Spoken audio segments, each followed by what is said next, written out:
Mars. Anywhere. You can enter the house too, Yeah. and see the kitchen and this sort of things.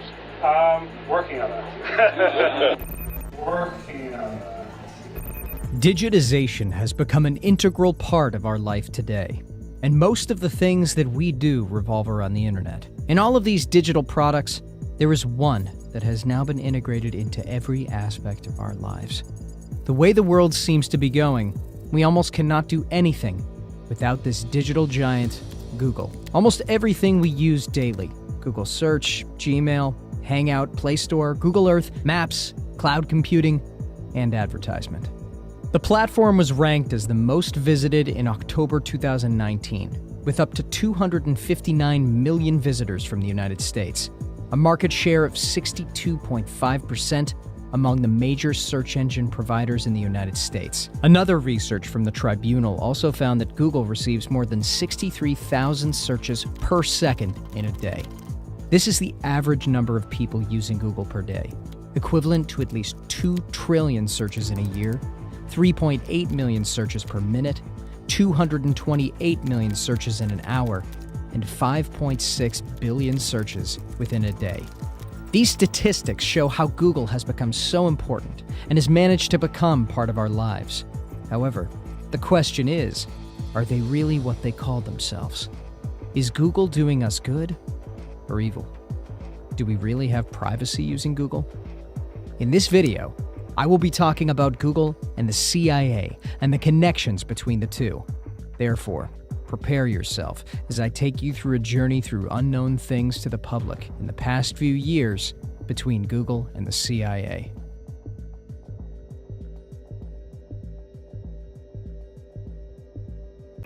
There is no way out, and as Larry Page and Sergey Brin cautiously discovered when they launched Google in 1998, everything people do on the internet leaves data.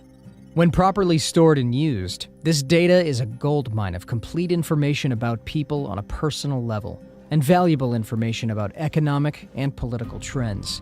Google was the first internet company to make the most of this information, and build a business based on the data that people leave behind. But it didn't take long. This has happened almost everywhere, from the smallest app to the largest platform.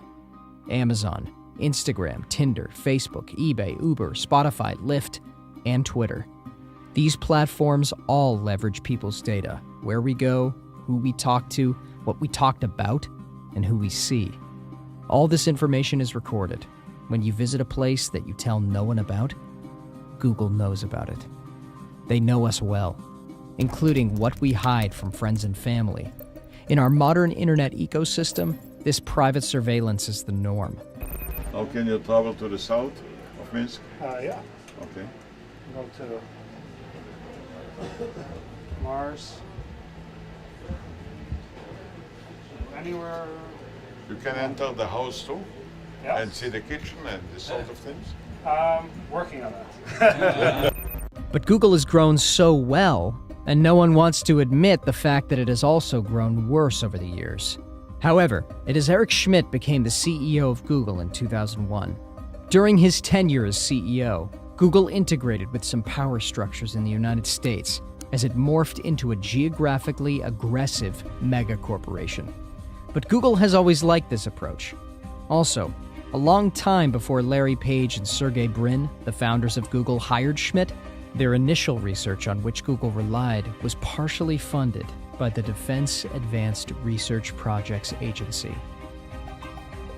DARPA. And even Google under Schmidt has created an image as a very friendly global tech giant. It was secretly building a relationship with the intelligence community. In 2004, Google took over Keyhole, a mapping technology startup funded by the National Geospatial Agency, NGA, and the CIA. It was developed into Google Maps. The enterprise version of the Keyhole has even been shopped to the Pentagon and associated agencies under multi-million-dollar contracts. These should raise a question on our minds whether there is a relationship between the CIA and the tech giant.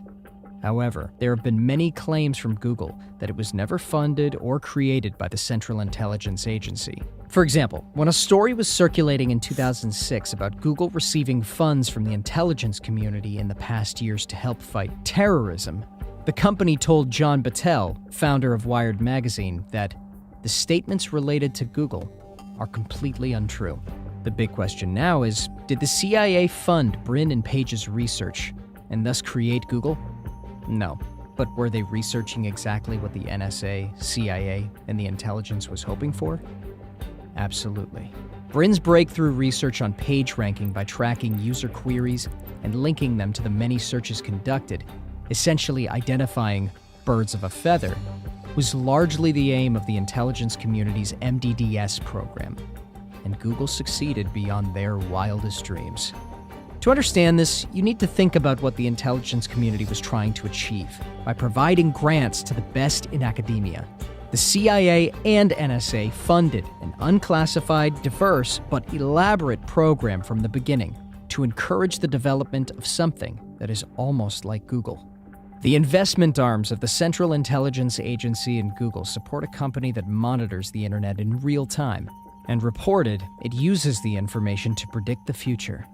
This seems to be the first time that the intelligence community and Google are funding the same startup at the same time. No one accuses Google of cooperating directly with the CIA, but the investment is bound to feed Google's critics, who see the search giant as already very friendly with the United States government and fear that the company is starting to forget its mantra: don't be evil.